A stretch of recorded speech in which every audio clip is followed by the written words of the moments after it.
Now to the latest in the race for the White House. After months of debates and a whittling down off the field to one, the Republican National Convention has finally kicked off. The GOP is set to formally nominate Donald Trump as its nominee for president. For more on what turned out to be a shaky start in Cleveland, here's our Kim Mok-yeon. On its first day, the floor of the Republican National Convention was briefly dropped into chaos after opponents of Donald Trump failed in their attempt to change the rules of the event. The anti-Trump forces started shouting roll call vote as they wanted to change the convention format so delegates would be free to vote for the candidate of their choice rather than the winner of their state primary, who in many cases was Trump.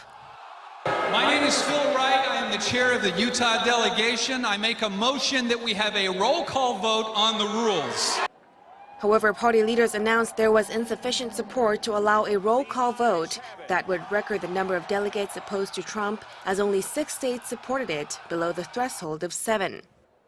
The Secretary received requests from a total of 9 states requesting a roll call vote on adoption of report on the Committee on Rules.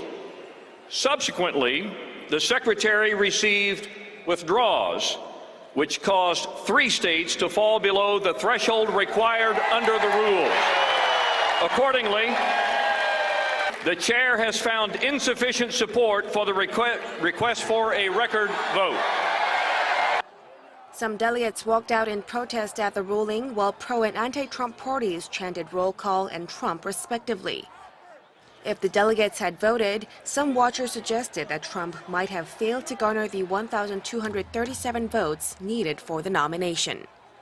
Kim Mok-yeon, Arirang News.